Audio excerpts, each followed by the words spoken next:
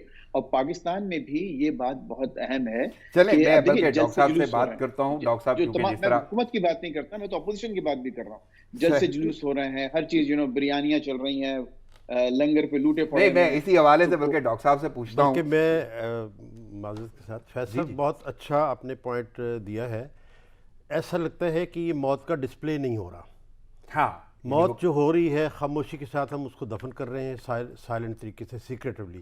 اس کو ہم ڈسپلے میں اگر لائیں گے تو شاید یہ ایک الرٹ بنے باقی پبلک کے لیے، اور وہ دیکھیں کہ یہ واقعی ہمیں اس بارے میں تھوڑا سا احتیاط کی ضرورت ہے. یعنی احساس دلانے کا یہ بھی ایک طریقہ ہو سکتا ہے. بلکہ میں آپ سے ڈاکٹر صاحب جاننا چاہوں گا، کیونکہ آپ نے واقعی یہ اس بیماری اور اس وائرس کے خلاف جنگ لڑی ہے، تو آپ اس تجربے سے بھی گزرے ہیں. ایک تو جو پروسیس ہوتے ہیں وہ بھی آپ ذرا ناظرین کو بتائیں. دوسرا کیونکہ پاکستان میں جو صورتحال ہے ایس او پیز کا واقعی خیال نہیں رکھا جا رہا. پشاور میں 52 افراد کو جرمانے کر دیے گئے، ہوٹل سیل ہو رہے ہیں، اس کے ساتھ ساتھ ریسٹورنٹس اور شادی ہال. اور کراچی میں صورتحال یہ ہے کہ 16 دسمبر تک مختلف جگہوں پہ جو ہے نا اسمارٹ لاک ڈاؤن نافذ کر دیا گیا ہے اور پارلیمنٹ ہاؤس 11 دسمبر تک بند کرنے کا فیصلہ کیا گیا ہے. یہ تمام کی تمام چیزیں جو کی جا رہی ہیں، ایک تو آپ کا ذاتی تجربہ میں چاہوں گا تھوڑا شیئر کریں، اور دوسرا کیا یہ اقدامات آپ کو لگتا ہے کہ یہ کوئی فرق ڈالیں گے یا کوئی فائدہ مند ثابت ہوتے ہیں؟ سب سے پہلے ہم آتے ہیں بیماری کے طرف. یہ چوتھا یا پانچواں دن ہوتا ہے جس دن آپ کے گلے میں خراش ہوتی ہے یا درد محسوس ہوتی ہے یا پیاس محسوس ہوتی ہے. یعنی 4 دن ہو چکے ہیں وائرس کو آپ کے اندر داخل، جسم میں داخل ہوئے ہوئے. ٹھیک ہے. وہ سٹے کرتا ہے آپ کے تھروٹ کے اندر، گلے کے اندر.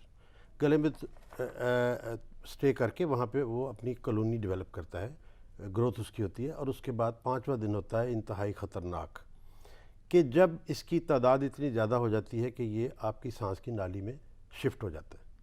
صحیح. ونس یہ سانس کی نالی میں چلا جاتا ہے تو پھر اس کو وہاں سے نکالنا ہمارے بس کی بات نہیں ہے. مشکل. اس کو ہم روک سکتے ہیں وہاں سے جانے سے پہلے. اور اس کا طریقہ کیا ہے، جیسا کہ چائنا نے اپنی... چلے میں ڈاکٹر صاحب طریقہ کار کی طرف جاؤں گا. پروگرام جاری ہے، ہمیں چھوٹا سا مختصر سا ایک وقفہ لینا ہوگا. ناظرین پروگرام جاری ہے، لیتے ہیں ایک شارٹ بریک، ساتھ رہیے گا.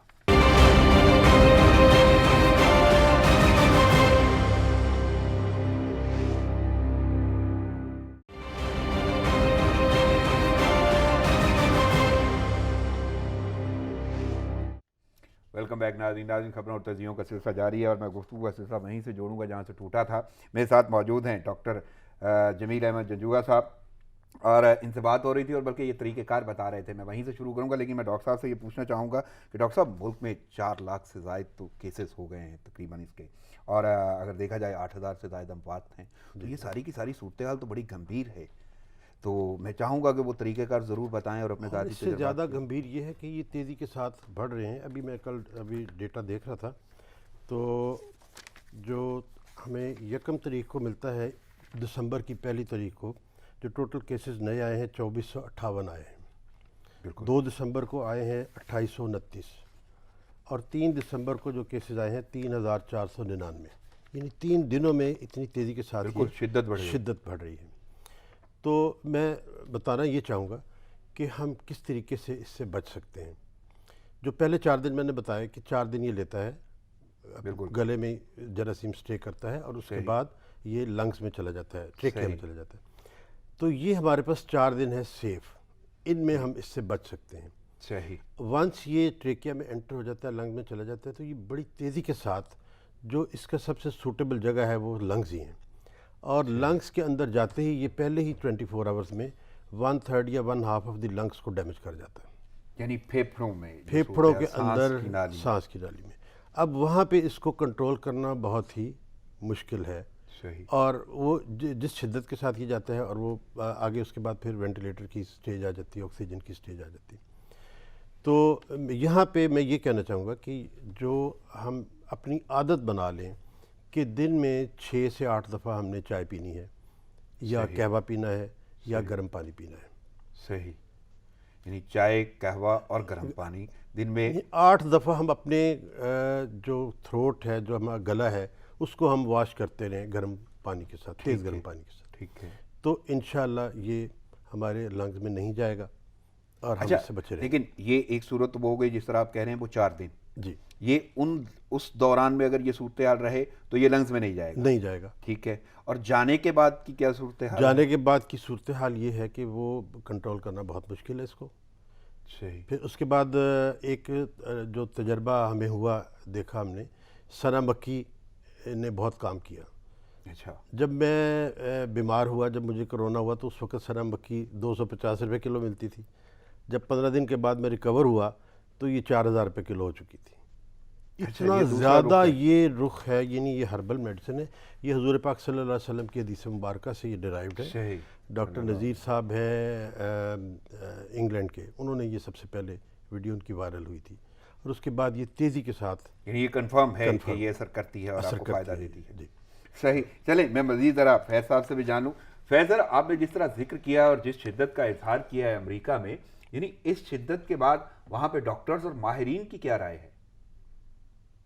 دیکھیے اس وقت ابھی جو چونکہ نمبر کی بات کی ڈاکٹر صاحب نے، پاکستان میں 4 لاکھ، تو یہاں پر تو 2,75,000 تو اب تک آج تک اموات ہو چکی ہیں. 2,75,000. اگر دیکھیے نمبر کہنا آسان ہے یہ، لیکن اگر آپ ذرا اس کو ویژولائز کریں، اگر آپ ان ڈیڈ باڈیز کو دیکھیں، اگر قطار کے ساتھ لگا کے 2,75,000 لوگ جو اس سے وفات پا چکے ہیں پورے امریکہ میں. خاصی تعداد ڈاکٹرز جو ہیں، جی بہت بڑی تعداد ہے، اور اس میں جو ہیلتھ کیئر کی انڈسٹری کے جو لوگ ہیں وہ بہت زیادہ متاثر ہوئے ہیں.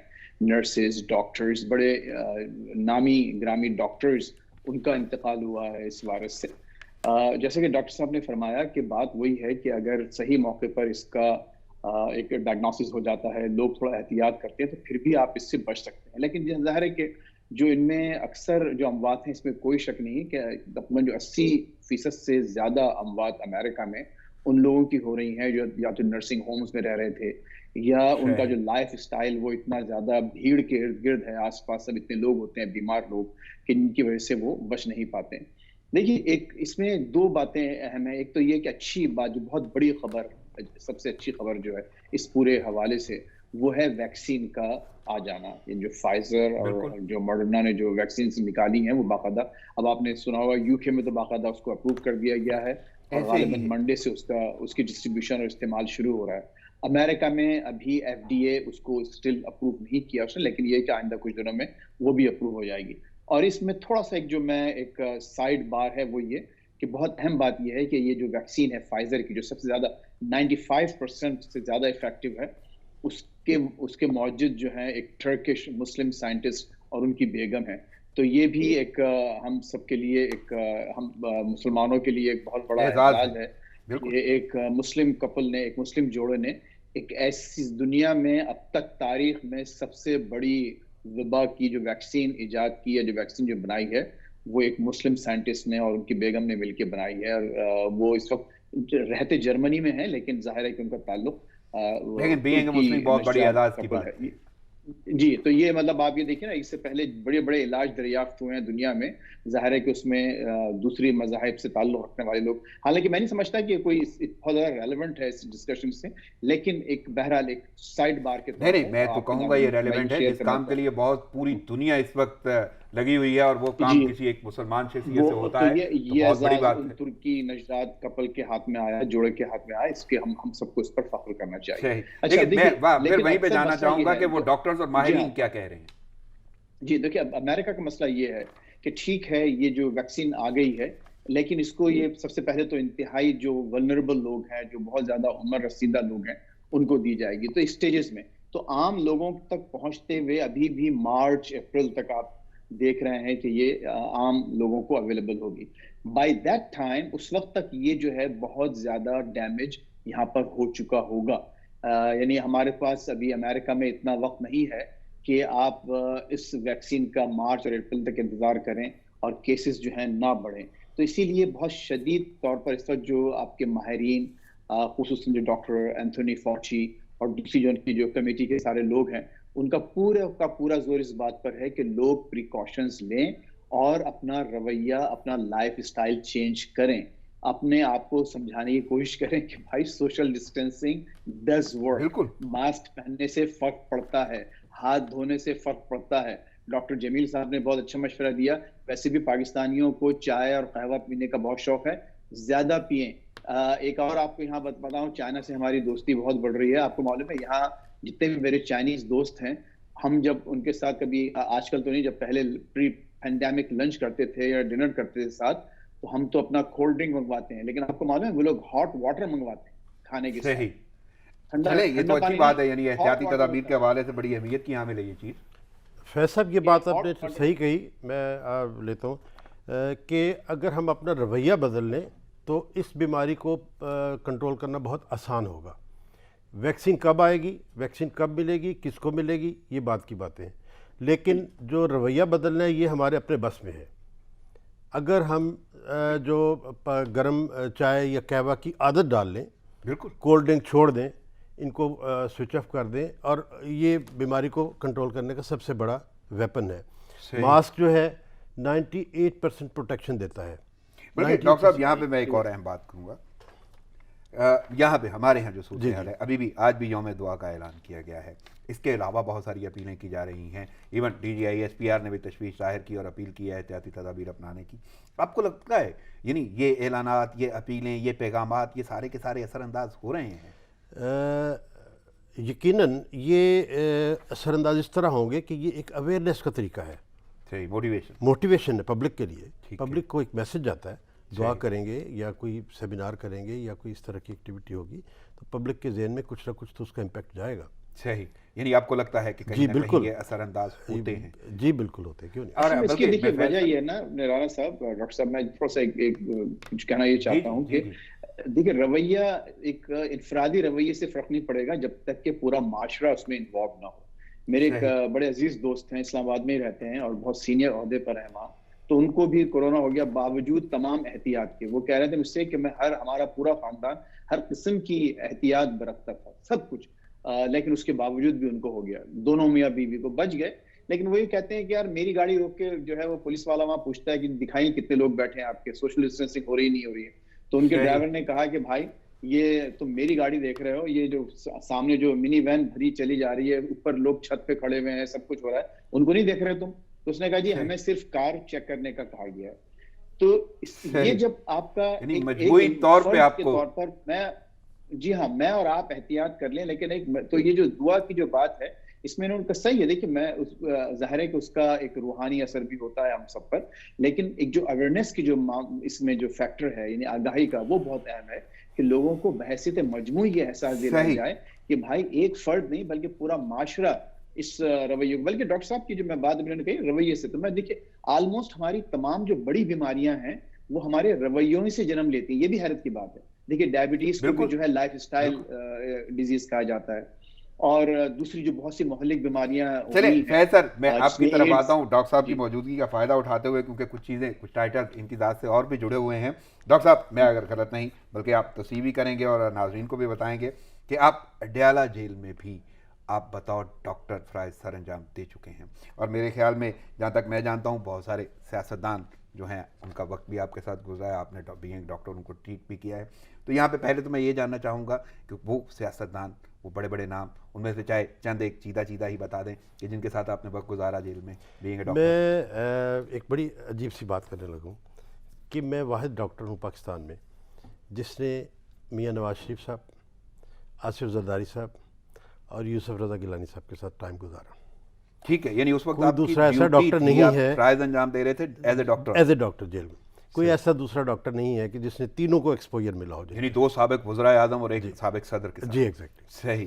تو جب اتنے بڑے بڑے سیاستدان، یہ بڑے بڑے نام جن کا آپ ذکر کر رہے ہیں، ان کے ساتھ اگر آپ نے وقت گزارا ہے تو میرا ایک سوال ضرور بنتا ہے کہ نفسیاتی حوالے سے بھی آپ نے تو انہیں پرکھا ہوگا، تو نفسیاتی حوالے سے کس کو آپ نے مضبوط اور پختہ پایا؟ جو نفسیاتی حوالے سے سب سے زیادہ مضبوط مجھے آصف زرداری صاحب نظر آئے. اچھا، اور کیٹیگرائز کریں تینوں میں؟ اتنا شارپ اور اتنا مضبوط میں نے نہیں دیکھا دوسرا بندہ. اور ان کے بعد مجھے یوسف رضا گیلانی صاحب نظر آئے. اچھا، یعنی تیسرے نمبر پہ آپ کو نواز شریف نظر آتے ہیں نفسیاتی حوالے؟ تھوڑا سا وہ ڈپریس تھے اپنی جیل کے اندر. میں اگر پوچھنا چاہوں کوئی وجوہات کہ اگر آپ نے اس حوالے سے جس طرح آپ یہ بات کر رہے ہیں تو کیسے آپ کو یہ لگتا ہے کہ جی زرداری صاحب، آصف زرداری صاحب نفسیاتی حوالے سے ریفلیکسز میں بہت مضبوط ہیں؟ دیکھیں جیل کے اندر ایک پریشر ہوتا ہے بہت زیادہ. صحیح. جس وقت یہ جیلوں میں تھے اس وقت تو تھا، تو اس کو اپنے اندر جذب کرنا، اپنے آپ کو کمپوز کرنا، یہ کوالٹی صرف زرداری صاحب میں نظر آئی. صحیح. ان دا لانگ رن آپ نے کہا جاتا ہے اسی لیے ان کو. ہاں صحیح. بلکہ فیض صاحب ضرور میں آپ کا تبصرہ یہ چاہوں گا. ایک تو یہ واقعی اعزاز کی بات ہے کہ وہ ڈاکٹر صاحب میرے ساتھ موجود ہیں جنہوں نے 2 سابق وزرائے اعظم اور ایک سابق صدر کے ساتھ وقت گزارا being a doctor in jail. تو وہاں پہ نفسیات بھی انہوں نے پڑھی ہے، اس کا تجزیہ بھی انہوں نے دیا ہے. دیکھیے رانا صاحب جو بات کی نا، مجھے بڑی حیرانگی ہے ہمارے ڈاکٹر صاحب کی، حالانکہ ان کا پیشہ صحافت یا وہ خطابت نہیں ہے، لیکن انہوں نے پوری صورتحال کو جو ایک جملے میں بتا دی نا، پوری تاریخ بتا دی ہے آپ کو انہوں نے. بالکل. تینوں میں سے کون کس کے اعصاب سب سے زیادہ مضبوط تھے اور کون اپنے آپ کو جو ہے وہ ایک ڈپریشن میں چلا جاتا تھا. اور دیکھیے یہی اسی لائن کی وجہ سے آپ یہ جو سب کچھ دیکھ رہے ہیں اس وقت پاکستانی سیاست کا منظر، وہ یہی باتیں ہیں. اور یہ 3 اہم شخصیات اگر کی جو نفسیاتی تجزیہ انہوں نے اتنی پھرتی سے اور اتنی مہارت سے ایک جملے میں کیا ہے، یہ لوگوں کو، آپ کے ناظرین کو بالکل اندازہ ہو گیا کہ یہ کیا کہہ رہے ہیں. اور اس وقت جو سیاسی بلکہ میں نے جب ان سے سوال یہ کیا ہے نا کہ آپ کس بیس پہ یہ کہہ سکتے ہیں کہ نفسیاتی حوالے سے آپ نے مضبوط پایا آصف زرداری کو، تو میں بلکہ آپ سے یہ کہوں گا کہ آپ زیادہ تجزیہ کر سکتے ہیں. ڈاکٹر صاحب کا بھی یہ کہنا تھا کہ آپ اگر دیکھیں معمولات میں بھی دیکھیں تو جس طرح وہ آگے آئے سیاست میں، تو آپ کیا کہیں گے؟ واقعی آپ کو بھی یہ لگتا ہے یہی تجزیہ؟ دیکھیے زرداری صاحب، اگین میں ان کی سیاست سے چاہے اختلاف کروں یا ان کو پسند کروں، اس سے کوئی فرق نہیں پڑتا. میں بالکل ایک غیر جانبدارانہ بات کر رہا ہوں. ان کا جو ایک بیک گراؤنڈ ہے نا، براٹ اپ، اس میں اس کی بڑی اہمیت ہوتی ہے. وہ کراچی میں بہت انہوں نے زیادہ وقت گزارا، اپنی لڑکپن کا، اپنا جوانی کا، جو سینما ہوا کرتا تھا ان کے والد کا، تو وہ ان کا جو ایک زندگی کا جو راستہ ہے وہ ڈفرینٹ انداز سے ہو کے گزرا ہے. ان کو ان کے ابا نے، ان کے چچا نے یا ان کو کسی جنرل نے لا کر چیزیں ان کے ہاتھ میں، ان کی پلیٹ میں نہیں رکھی. اس کو پھر ان کی پھر اتفاق سے جو ان کی شادی ہوئی وہ اتنی بڑی شخصیت سے ہوئی کہ ان کے پاس دو ہی راز. اگین دیکھیے، میں کوئی نفسیات داں نہیں ہوں، میں کوئی ڈاکٹر نہیں ہوں. 100% ایک سیاسی تجزیہ ہے یہ، اور ایک یہ غیر جانبدارانہ خود میری اپنی اتنی دور سے بیٹھ کر ایک رائے ہے. نہیں، بلکہ آپ کی تو واقعی رائے ہو سکتی ہے. میرے پاس وقت کیونکہ محدود ہے، میں بلکہ ڈاکٹر صاحب سے یہ پوچھ لیتا ہوں کہ کیا نارمل یا پریکٹیکل لائف میں آپ نے اس کو دیکھا اپلائی ہوتے ہوئے کہ واقعی جس کے ریفلیکسز جیسے آپ نے پائے ویسے ہی انہوں نے اپنے معاشرے میں یا سوسائٹی میں رول پلے کیا؟ ہم سب دیکھتے ہیں کہ کس طریقے سے انہوں نے فائٹ کر کے تو گورنمنٹ میں آئے، اور پھر پورے 5 سال کیے انہوں نے، اپنا ٹینیور پورا کیا. کنٹرولنگ کیپیسٹی ان کی اور ان کا جو انداز حکومت تھا وہ کیسا رہا. اور اس کے بعد آپ یوسف رضا گیلانی کو دیتے ہیں، اور اس کے بعد یس. اور نواز شریف کیوں آپ کو لگتا ہے؟ نواز شریف صاحب اپنی جگہ پہ ہیں، انہوں نے اپنا دور حکومت کیا ہے، اور لیکن وہ جو آپ نے پوچھا وہ تو میں نے جیل کے حوالے سے بتایا، وہاں پہ کیا تھا. چلیں میں آپ سے ایک اور آخری کویشچن کروں گا، لیکن میں فیض صاحب سے ایک پوچھ لوں. Faiz sir, D G I S P R major general Babar Iftikhar, انہوں نے ایک انٹرویو دیا ہے اور ان کا کہنا ہے بھارت دہشت گردوں کی سرپرستی کر رہا ہے. ثبوتوں پر مشتمل ڈوزیئر نے حقیقت آشکار کر دی. تو کیسے دیکھ رہے ہیں اس بیان کو؟ ان کے 100% مجھے یقین ہے ان کی اس بات پر، بھارت یقیناً کر رہا ہے. لیکن انہوں نے جس کا ذکر کیا 5th جنریشن وار کا، اور میں کافی دنوں سے نا 5th جنریشن کو گوگل کر کے سمجھنے کی کوشش کر رہا ہوں کہ وہ یہ آخر ہے کیا. تو پہلے ہم کو یہ بتایا جائے کہ فرسٹ کیا ہے، سیکنڈ کیا ہے، تھرڈ کیا ہے، 4th جنریشن وار کیا تھی، اس کے بعد ہم 5th پہ آئے. پھر بتایا جائے ہم کو کہ اس کو، کیونکہ دیکھیے کوئی مثالیں نہیں بتائی جاتی ہیں، صرف ہم کو ایک عوام کو بتایا جاتا ہے. اچھی بات ہے، ایک سمجھانے کے لیے ہم نے ایک ٹرم وضع کی ہے. اور 4th جنریشن وار جو ہے لاسٹ ٹائم 1989 میں ایک امریکن سائنٹسٹ نے، امریکن وار سائنٹسٹ نے کی تھی، اس کا نام غالباً ولیم لنڈ تھا. تو اس کے بعد سے آج تک کہیں دنیا میں ہم نے 5th جنریشن وار کا نام نہیں سنا.